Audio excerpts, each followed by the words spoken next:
If you are over 60 and your legs feel weaker than they used to, please listen carefully. The problem may not be your age. It may be that your legs are no longer being used in the small ways they were designed to be used every single day.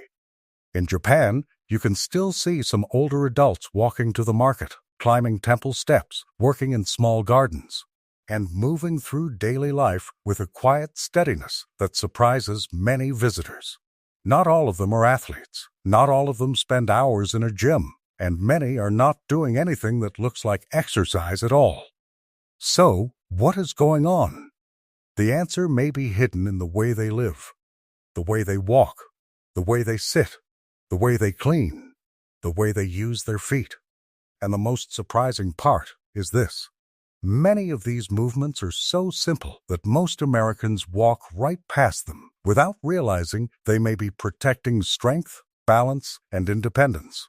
Now, before we go further, I want to be clear. This is not about saying Japan has all the answers. It is not about copying another culture perfectly. And it is not about blaming anyone for having sore knees, arthritis, or balance problems. But there are lessons here. Quiet lessons. Practical lessons. Lessons that may help you move with more confidence in your own home, your own neighborhood, and your own daily life. Because after 60, one of the biggest fears is not just pain. It is losing trust in your own legs. Maybe you feel it when you stand up from a chair. Maybe you notice it when you go down the stairs. Maybe you pause before stepping off a curb because your body asks, "Am I steady enough?" That pause can be scary. It can make your world smaller little by little. First, you avoid the stairs. Then you avoid long walks. Then you stay home more often. And without noticing it, life begins to shrink. But here is the hopeful part. Your body responds to small signals. Not just hard workouts, not just gym machines, not just long exercise routines. Your body also responds to the ordinary movements you repeat every day. And that is where these 6 Japanese-inspired habits become so interesting. The last one is the real secret behind all of them, and it may change the way you think about aging. Let's begin with habit number 6. It is a walking style that looks unusual at first, but it teaches something powerful about balance. In old Japan, before modern streets, cars, and sneakers, many people moved through narrow roads, wooden buildings, hills, and uneven ground. Some historians and movement teachers describe an old walking pattern often called Namba walking. Instead of twisting the body with a big arm swing, the movement stays quieter. The same side arm and leg move more naturally together, and the body does not rotate as much. Now, you do not need to walk around your neighborhood in a strange, dramatic way. That is not the point. The lesson is this. Many seniors take steps that are too long, too rushed, and too heavy. A long stride can feel powerful when you are young, but after 60, especially if your knees, hips, or balance are not what they used to be, a shorter and calmer step may feel safer. Try this carefully.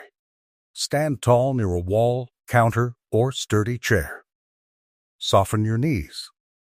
Take a small step forward, not a big one. Let your foot land gently. Keep your chest facing forward. Do not twist your waist too much. Walk slowly for about 1 minute and notice what changes. You may feel something right away. Your steps become quieter. Your body feels more controlled. Your feet meet the ground instead of attacking it. And that matters. Because a strong walk is not always a fast walk. Sometimes the safest walk is the one your brain can control. And for many older adults, control is what brings confidence back. But walking is only the beginning. The next habit is even more interesting because it trains the body to avoid one of the biggest causes of falls. Habit number 5 is the sliding step. In traditional Japanese arts like no theater, martial arts, and sumo training, you may notice a very different way of moving. The feet do not always lift high off the floor. Instead, they stay close to the ground. The movement is smooth, quiet, and controlled. This is often called suriashi, which means sliding feet. At first, it may look too gentle to matter. But do not underestimate gentle movement. Gentle does not mean useless. Gentle can be precise. Gentle can wake up muscles that have been sleeping for years. Think about why people trip. It often happens when the foot does not clear the floor, when the toe catches something, or when the body shifts weight too quickly. Suriashi teaches awareness. It asks your feet, ankles, knees, and brain to work together before the next step happens. Here is a safe way to try it at home. Stand on a flat surface. Keep a chair or counter close. Bend your knees slightly. Slide one foot forward just a few inches while keeping it close to the floor. Then, bring the other foot forward slowly. Do not rush. Do not shuffle carelessly. This is not lazy walking. This is controlled sliding. There is a difference. A careless shuffle says, "My legs are tired." A controlled slide says, "My body is paying attention." That one change can matter. As you practice, you may notice your ankles working. You may feel your thighs lightly engaged. You may become more aware of where your weight is going. That awareness is important because balance is not only about muscle. Balance is also about communication between your brain and your body. And here is the first big lesson. Your legs do not only need strength, they need information. They need to know where the floor is, where your weight is, and what your next step should be. But now comes a habit that many Americans find surprising because it happens inside the home. Habit number 4 is getting closer to the floor. In many traditional Japanese homes, people spent more time sitting on tatami mats, eating at low tables, resting close to the floor, and rising back up again throughout the day. Modern Japan has changed, of course. Many homes now have chairs, sofas, and Western-style furniture. But the older habit still teaches a powerful lesson. The important part is not the floor itself. The important part is the journey down and the journey back up. Every time you lower yourself with control, your hips, knees, ankles, thighs, and core have to help. Every time you rise back up, your legs receive a clear message. We still need you. Now compare that with a normal day in many American homes. Chair, car seat, couch, dining chair, recliner, bed, everything is raised, everything is cushioned, everything makes life easier in the moment. That comfort is not bad, but there is a hidden cost. When the body is never asked to lower and lift itself, the legs can slowly lose the skill. Not overnight, not dramatically, but quietly, month after month, year after year. So what can you do? You do not have to sit on the floor all day, and if you have knee replacements, severe arthritis, dizziness, or trouble getting up, you should be careful and speak with a doctor or physical therapist. But if it is safe for you, you can practice a modified version.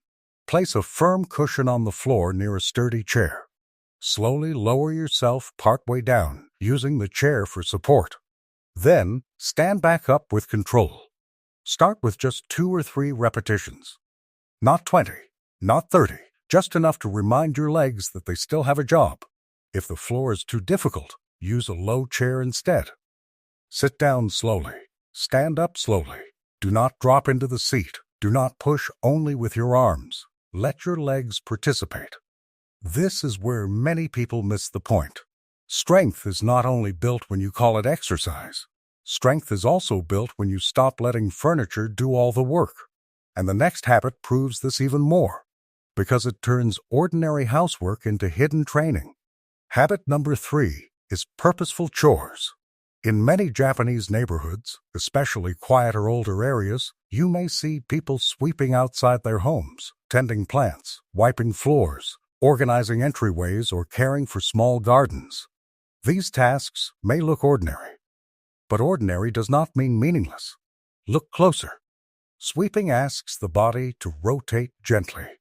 Gardening asks the hips and knees to bend. Wiping a low surface asks the legs to support you. Carrying a small watering can ask the arms, grip, and balance to work together. Reaching for a shelf asks the spine and shoulders to stay mobile.